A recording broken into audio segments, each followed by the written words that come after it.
ആരിലൊക്കെയാണ് കുഞ്ഞിന്റെ പൊസിഷൻ സിഫാലിക് ആയിട്ട് പോലും പ്രസവത്തിന്റെ തീയതി അടുത്തിട്ടും നിങ്ങളുടെ കുഞ്ഞിന്റെ തല താഴേക്ക് താഴ്ന്നിറങ്ങാത്തത്, അതായത് ഹെഡ് പെൽവിസിലോട്ട് ഫിക്സ് ആവാത്തത് എന്നതിനെ കുറിച്ച് നോക്കാം ഇന്നത്തെ വീഡിയോയിൽ. ഞാൻ ഡോക്ടർ റിസ. എന്റെ ചാനൽ ആദ്യമായിട്ട് കാണുന്നവരാണെങ്കിൽ സബ്സ്ക്രൈബ് ചെയ്യാൻ മറക്കരുത്. അപ്പോൾ നമുക്ക് വീഡിയോയിലേക്ക് കടക്കാം. പലപ്പോഴും ഗർഭകാലത്ത് ചെയ്യുന്ന അവസാന മാസത്തിലെ സ്കാനിങ്ങിലോ അല്ലെങ്കിൽ അവസാനത്തിലെ ചെക്കപ്പിനോ പോകുന്ന സമയത്ത് ഡോക്ടേഴ്സ് നിങ്ങളോട് ചിലപ്പോൾ പറയുന്ന ഒരു കാര്യമായിരിക്കാം, കുഞ്ഞിന്റെ പൊസിഷൻ കറക്റ്റ് ആണ്, സിഫാലിക് പൊസിഷൻ ആയിട്ടുണ്ട്, എന്നാൽ കുഞ്ഞിന്റെ തല പെൽവിസിലോട്ട് ഫിക്സ് ആയിട്ടില്ല എന്നുള്ളത്. ഇത് കേൾക്കുമ്പോൾ പലരിലും ഇതൊരു ടെൻഷൻ ഉണ്ടാക്കുന്ന ഒരു കാര്യമായിരിക്കും. കാരണം നോർമൽ ഡെലിവറി നടക്കുന്നതിന്റെ ഐഡിയൽ പൊസിഷൻ എന്ന് പറയുന്നത് സിഫാലിക് പൊസിഷൻ ആണ് എന്നുണ്ടെങ്കിലും കുഞ്ഞിന്റെ തല പെൽവിസിലോട്ട് ഫിക്സ് ആവേണ്ടതാണ്, നമ്മുടെ സെർവിക്സ് ശരിയായ രീതിയിൽ ഓപ്പൺ ആവുന്നതിനൊക്കെ വേണ്ടിയിട്ട്. അപ്പോൾ ഗർഭകാലത്തിന്റെ അവസാനത്തോടെ അടുത്തിട്ടും കുഞ്ഞിന്റെ ഹെഡ് പെൽവിസിലോട്ട് ഫിക്സ് ആവാതിരിക്കുന്നത് മിക്ക ഗർഭിണികളിലും സിസേറിയൻ ഡെലിവറിക്കുള്ള സാധ്യത കൂട്ടുമോ എന്നുള്ള ടെൻഷൻ ആയിരിക്കും കൂടുതലും. അപ്പോൾ ആരിലൊക്കെയാണ് കുഞ്ഞിന്റെ പൊസിഷൻ സിഫാലിക് ആയിട്ട് പോലും ഹെഡ് പെൽവിസിലോട്ട് ഇറങ്ങിയിട്ട് ഫിക്സ് ആവാതിരിക്കുന്നത് എന്നതിനെ കുറിച്ച് നമുക്കൊന്ന് നോക്കാം. ഫസ്റ്റ്,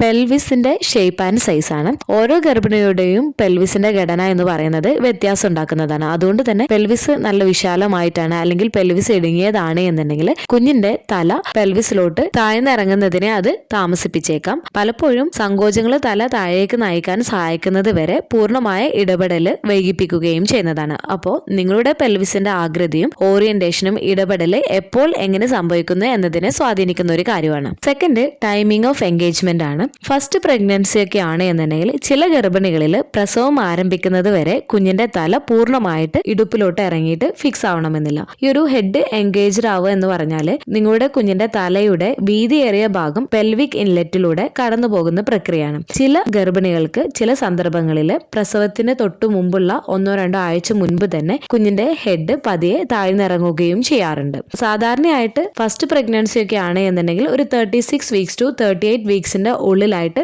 മിക്ക കുഞ്ഞുങ്ങളുടെയും ഹെഡ് ഫിക്സ് ആവാറുണ്ട്. എന്നാൽ എല്ലാ ഗർഭിണികളിലും ഇങ്ങനെ സംഭവിക്കണമെന്നുമില്ല. ചില ഗർഭിണികൾക്ക് പ്രസവത്തിന് തൊട്ടു മുമ്പുള്ള ദിവസങ്ങളിലായിരിക്കും നടക്കുന്നത്, അല്ലെങ്കിൽ ആക്റ്റീവ് ആയിട്ടുള്ള ലേബർ സ്റ്റാർട്ട് ചെയ്യുന്ന സമയത്തായിരിക്കും കുഞ്ഞിന്റെ ഹെഡ് ഫിക്സ് ആവുകയും ചെയ്യാറുള്ളത്. സെക്കൻഡ് പ്രഗ്നൻസി ഒക്കെ ആണ് എന്നുണ്ടെങ്കിൽ ഏകദേശം ഒരു 38 വീക്സ് ടു 40 വീക്സിന്റെ ഉള്ളിലൊക്കെ ആവാം ചില ഗർഭിണികൾക്ക് കുഞ്ഞിന്റെ ഹെഡ് ഫിക്സ് ആവുകയും ചെയ്യുന്നത്. തേർഡ്, ബേബി പൊസിഷൻ ആണ്. നിങ്ങളുടെ കുഞ്ഞിന്റെ പൊസിഷൻ ഹെഡ് ഓൺ ആയിട്ടുണ്ട് എന്നുണ്ടെങ്കിലും, അതായത് കുഞ്ഞിന്റെ തല താഴെയായിട്ടും കൈകാലുകൾ മുകളിലായിട്ടുള്ള പൊസിഷൻ ആയിട്ടുണ്ട് എന്നുണ്ടെങ്കിലും ഐഡിയൽ ആയിട്ടുള്ള പൊസിഷനിലല്ല എന്നുണ്ടെങ്കിൽ, അതായത് കുഞ്ഞിന്റെ ഹെഡ് ചെറുതായിട്ട് ടിൽറ്റ് ചെയ്തിട്ടോ അല്ലെങ്കിൽ പെർഫെക്റ്റ്ലി അലൈൻഡ് അല്ലാത്തൊരു കേസ് ആണ് എന്നുണ്ടെങ്കിൽ നിങ്ങളുടെ കുഞ്ഞിന്റെ തല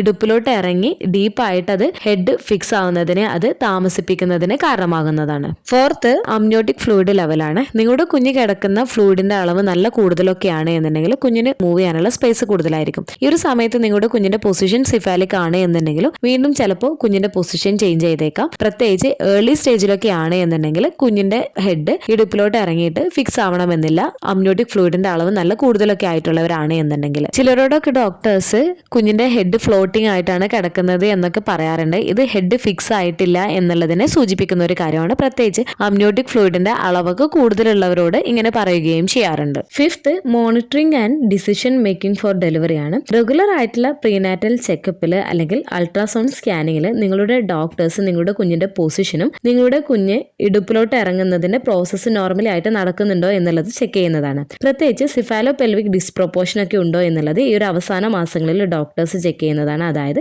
നിങ്ങളുടെ കുഞ്ഞിന്റെ തലയുടെ വലുപ്പവും അതുപോലെ തന്നെ നിങ്ങളുടെ പെൽവിസിന്റെ വലുപ്പവും തമ്മിൽ എന്തെങ്കിലും വ്യത്യാസമൊക്കെ ഉണ്ട് എന്നുണ്ടെങ്കിൽ, അതായത് നിങ്ങളുടെ ഇടുപ്പിൽ ചെറുതും നിങ്ങളുടെ കുഞ്ഞിന്റെ തലയുടെ സൈസ് വലുതൊക്കെയാണ് എന്നുണ്ടെങ്കിൽ അത് നോർമൽ ഡെലിവറിക്ക് ബുദ്ധിമുട്ടുണ്ടാക്കുകയും കുഞ്ഞിന്റെ ഹെഡ് പെൽവിസിലോട്ട് ഫിക്സ് ആവുന്നതിനെ ഇത് തടസ്സപ്പെടുത്തുകയും ചെയ്യുന്നതാണ്. ചില കേസുകളിൽ മൈൽഡ് ആയിട്ടുള്ള സിഫാലോ പെൽവിക് ഡിസ്പ്രൊപ്പോർഷൻ ഒക്കെ ആണ് എന്നുണ്ടെങ്കിലും നോർമൽ ഡെലിവറി സാധ്യമാവാറുണ്ട്. അല്ലാത്തൊരു കേസാണ് എന്നുണ്ടെങ്കിലാണ് സിസേറിയൻ ഡെലിവറിയിലേക്കൊക്കെ പോവുകയും ചെയ്യാറുള്ളത്. സിക്സ്ത്, യൂട്രൈൻ ടോൺ ആണ്. സ്ട്രോങ് ആയിട്ടുള്ള കൺട്രാക്ഷൻസ് ആണ് നിങ്ങൾക്ക് ഉണ്ടാവുന്നത് എന്നുണ്ടെങ്കിൽ അത് നിങ്ങളുടെ കുഞ്ഞിന്റെ തല ഇടുപ്പിലോട്ട് താഴ്ന്നിറങ്ങിയിട്ട് ഹെഡ് ഫിക്സ് ആവുന്നതിനും ഈ ഒരു കൺട്രാക്ഷൻ കൊടുക്കുന്ന പ്രഷർ കാരണം നിങ്ങളുടെ സെർവിക്സ് ഓപ്പൺ ആവുന്നതിനൊക്കെ സഹായിക്കുകയും ചെയ്യുന്നതാണ്. എന്നാൽ നിങ്ങൾക്ക് നിങ്ങളുടെ യൂട്രസ് റിലാക്സ്ഡ് ആയിട്ടാണ് അല്ലെങ്കിൽ വീക്ക് ആയിട്ടുള്ള കൺട്രാക്ഷൻസ് ഒക്കെ ആണ് എന്നുണ്ടെങ്കിൽ ഇത് പലപ്പോഴും കുഞ്ഞിന്റെ ഹെഡ് ഫിക്സ് ആവുന്നതിനെ ഇത് താമസിപ്പിക്കുകയും ചെയ്യുന്നതാണ്. അപ്പോൾ ഈ പറഞ്ഞ കാരണങ്ങൾ കൊണ്ടൊക്കെയാണ് സാധാരണയായിട്ട് നിങ്ങളുടെ കുഞ്ഞിന്റെ പൊസിഷൻ സിഫാലിക് ആയിട്ടും കുഞ്ഞിന്റെ ഹെഡ് എൻഗേജഡ് ആവാത്തത്. ഇതിൽ ഏതെങ്കിലും ഒരു കാരണങ്ങൾ കൊണ്ടൊക്കെ ആവാം ചിലപ്പോൾ നിങ്ങൾക്ക് ഇങ്ങനെ സംഭവിക്കുന്നത്.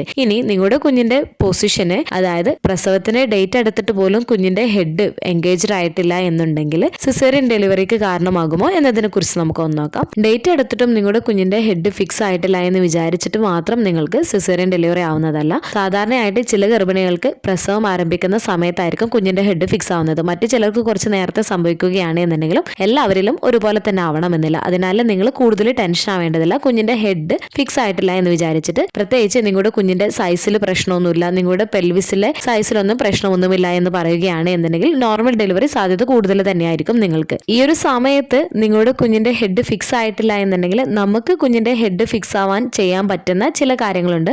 അവ നിങ്ങളുടെ ഡോക്ടേഴ്സ് അനുവദിക്കുകയാണ് എന്നുണ്ടെങ്കിൽ നിങ്ങൾക്ക് ചെയ്യാവുന്നതാണ്. നിങ്ങൾ ആക്റ്റീവ് ആയിട്ട് ഇരിക്കാൻ വേണ്ടിയിട്ട് ശ്രദ്ധിക്കുക. സ്ക്വാട്ടിങ്, അതുപോലെ തന്നെ നടത്തം അല്ലെങ്കിൽ സ്റ്റെപ്പ് കയറി ഇറങ്ങുന്ന പോലുള്ള കാര്യങ്ങളൊക്കെ ചെയ്യുന്നതിന് വേണ്ടിയിട്ട് ശ്രദ്ധിക്കുക. നിങ്ങൾ നല്ല പോസിറ്റീവ് ആയിട്ട് ഇരിക്കുക. കുഞ്ഞിന്റെ ഹെഡ് ഫിക്സ് ആയിട്ടില്ലല്ലോ, ഇനിയിപ്പോൾ സിസേറിയൻ ഡെലിവറി ആവുമോ എന്നുള്ളതിനെ കുറിച്ച് ആലോചിക്കാണ്ട് നോർമൽ ഡെലിവറി ആവും എന്നുള്ളതിനെ കുറിച്ച് ആലോചിക്കുകയും നിങ്ങളുടെ ശരീരത്തെ വിശ്വസിക്കുകയും ചെയ്യുക. അതുപോലെ തന്നെ ഡോക്ടേഴ്സ് പറഞ്ഞ കറക്റ്റ് ടൈമിൽ പതിവായിട്ടുള്ള പരിശോധനകളൊക്കെ നടത്തുന്നത് പുരോഗതി നിരീക്ഷിക്കാൻ സഹായിക്കുകയും ചെയ്യുന്നതാണ്. അപ്പോൾ ചുരുക്കം പറഞ്ഞാൽ നിങ്ങളുടെ കുട്ടി പ്രസവത്തിന്റെ തീയതി അടുത്തിട്ട് പോലും നിങ്ങളുടെ കുഞ്ഞിന്റെ ഹെഡ് ഫിക്സ് ആയിട്ടില്ല എന്നുണ്ടെങ്കിലും നോർമൽ ഡെലിവറി സാധ്യത കൂടുതൽ തന്നെയാണ്. നിങ്ങളിൽ കുഞ്ഞിന്റെ പൊസിഷൻ സിഫാലിക് ആണ് എന്നുണ്ടെങ്കിൽ അപ്പോൾ പ്രസവം ആരംഭിക്കുന്ന സമയത്ത് കുഞ്ഞിന്റെ ഹെഡ് ഫിക്സ് ആവാൻ നോർമൽ ഡെലിവറി സാധ്യമാവുകയും ചെയ്യുന്നതാണ്. റയർ ആയിട്ടുള്ള കേസുകളിലൊക്കെയാണ് മറ്റു കോംപ്ലിക്കേഷൻസ് കാരണം സിസേറിയൻ ഡെലിവറി ആവുകയും ചെയ്യുന്നത്. അപ്പോൾ നിങ്ങളുടെ കുഞ്ഞിന്റെ പൊസിഷനെ കുറിച്ചോ അല്ലെങ്കിൽ കുഞ്ഞിന്റെ ഹെഡ് ഫിക്സ് ആവുന്നതിനെ സഹായിക്കുന്ന തരത്തിലുള്ള എക്സസൈസ് എന്തൊക്കെ ചെയ്യാൻ പറ്റും എന്നുള്ളതിനെ കുറിച്ചൊക്കെ എന്തെങ്കിലും ഡൗട്ട്സും കാര്യങ്ങളൊക്കെ ഉണ്ട് എന്നുണ്ടെങ്കിൽ